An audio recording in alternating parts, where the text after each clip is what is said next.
Hi అండి, అందరికీ నమస్కారం. మా పక్క ఊరిలో వేరే పని నుండి వెళ్ళినప్పుడు అనుకోకుండా కనిపించిన దృశ్యం ఇది. ఆ ఇంట్లో ముసలి మా అమ్మ ఉంటుందన్నమాట. ఆ ముసలి మా అమ్మ లెగలేని పరిస్థితి, ఎటు వెళ్ళలేని పరిస్థితి. ఆ ఇల్లు చూస్తే చాలా పాడుపడిపోయి ఉంది. అది కూడా ఈ వర్షాకాలంలో అది మొత్తం కారేస్తుంది అనమాట. ఎక్కడ చూసినా, ఏ తెపాల్లో చూసినా, మొత్తం ఎక్కడ చూసినా అది నీరే. చుట్టుపక్కల వాళ్ళని అడగడంతో ఈ ముసలావిడికి ఎవరు లేరా, ఎందుకు ఇక్కడ ఉంటుందని అడిగేసరికి వాళ్ళు చెప్పిన ఆ విషయాలన్నీ మాకు చాలా బాధ అనిపించాయి. ఉన్నారు, ఇద్దరు కొడుకులు అయితే ఉన్నారు, కానీ వాటాలు వేసుకొని ఇలా వదిలేశారు, ఎవరు పట్టించుకోవట్లేదు అనడంతో చాలా బాధ అనిపించింది.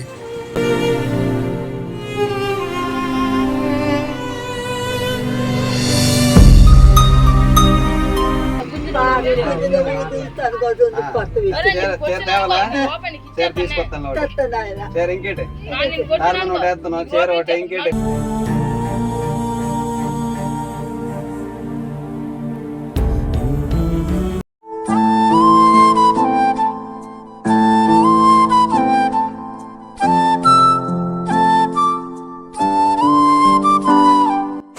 ముఖ్యమైన విషయం ఏంటంటే, మారుమూల గ్రామంలో ఈ ఫౌండేషన్ మేము నడుపుతున్నామంటే అంతా కూడా మా అమ్మ సేవ ఫౌండేషన్ టీం అండి. ఏ విషయమైనా సరే ఒక్కసారి పలానోళ్ళకి సహాయం చేద్దాం అనేసరికి ఎంత పని ఉన్నా సరే వారన్నీ మానుకుంటూ ప్రతి విషయానికి కూడా ముందుకొచ్చి ఇలా సహాయం చేస్తుంటారు. ఈ రోజుల్లో కూడా ఇలాంటి వాళ్ళు ఉండడం చాలా చాలా ఆనందం. అది ఇంకా నాతో ఉండడం ఇంకా ఆనందం.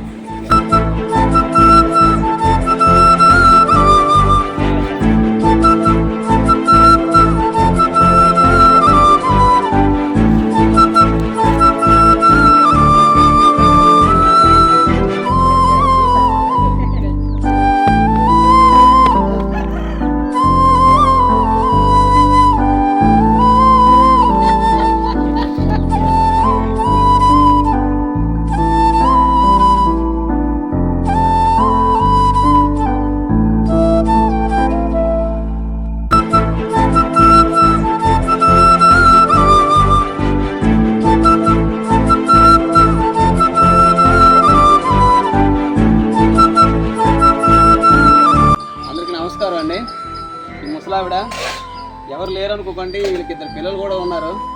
వీళ్ళు ఏంటంటే వృద్ధాప్యం వచ్చేసరికి ప్రతి ఒక్కరు కూడా ముసలాళ్ళ కింద చేయలేక ఇలా పక్కన ఒక ఇల్లు అంటూ కట్టడం, తర్వాత ఈ నెలవారీలుగా వాటాలు వేసుకోవడం ప్రతి దగ్గర కొన్ని ఊర్లో చూస్తున్నాం.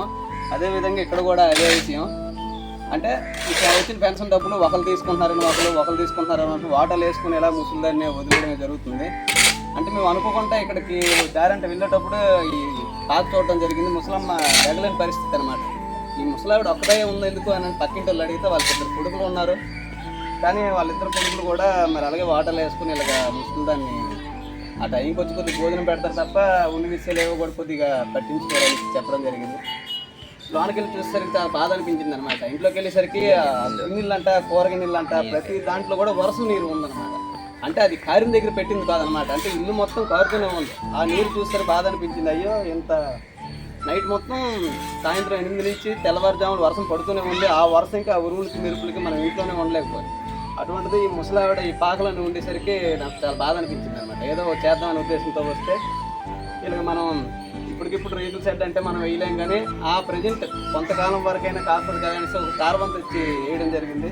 తర్వాత కనీసంలో కట్టుకోవడానికి కూడా బట్టలు కొద్దిగా లేవు ఈ పరిస్థితి. ఈ కొద్దిగా 2 చీరలను తర్వాత ఓవర్లెస్లో గ్లూకోజ్ కొద్దిగా తెచ్చి ఇవ్వడం జరుగుతుంది. మనం ఇప్పుడు డబ్బులు తెచ్చి సహాయం చేసామంటే ఇప్పుడు వాళ్ళు ఏమవుతుందంటే ఆ డబ్బులు ఉన్నంత వరకు పిల్లలు చూస్తారు, తర్వాత పట్టించుకోరు అనమాట. ఆ విషయం మనం చేయట్లేదు ఇక్కడ. లేకపోతే బియ్యం కొద్ది సామాన్లు ఇచ్చేవాళ్ళం. వాళ్ళు ఎలాగ భోజనం వాళ్ళకి వాళ్ళ బాధ్యత అనమాట. ముసలిదాన్ని పెంచడం వాళ్ళ బాధ్యత, వాళ్ళు చూసుకోవాలి. కానీ మనం అది ఇచ్చి అలవాటు చేసామంటే ఆ వచ్చినంత వరకు చూస్తారో, తర్వాత నుంచి మరి చూడరు, అది అలవాటు అవుతుంది. అందుకని మనం ఈ ముసలావిడికి ఇవ్వలేదు. ప్రతి ఒక్కరు చూడవలసిన మన వీళ్ళు ఉంటేనే మనం వచ్చాం ముందుకు.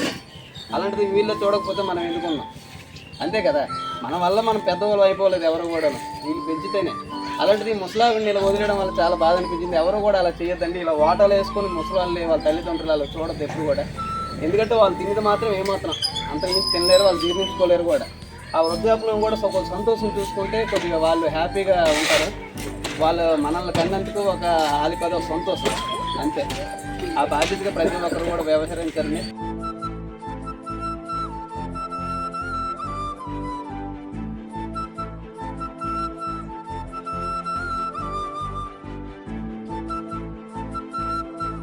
మనల్ని కన్నందుకు తల్లిదండ్రులు చివరి రోజుల్లో అయినా సరే సంతోషంగా చూసుకుందామండి. వృద్ధాప్యం వచ్చేసరికి వాళ్ళ వేరేగా ఒక రూమ్లో పెట్టడం లేదా ఒక బ్యాగ్ కట్టడం ఇలా వేరేగా పెట్టకండి. ఎందుకంటే ఎప్పుడైనా సరే మనం కూడా ఎప్పటికైనా ముసలివాళ్ళం అవ్వాల్సిందే. అదే మన పిల్లలు ఇదే విషయం మనకు చేస్తే ఎలా అనిపిస్తుందో ఒకసారి ఆలోచించండి. మీ అందరూ వీడియో చూస్తున్నారని ఇవన్నీ గొప్పగా చెప్పట్లేదు. ఇలాంటి విషయం ఇంకొకరు చేయకూడదనే ఉద్దేశంతోనే చెప్పడం జరుగుతుంది.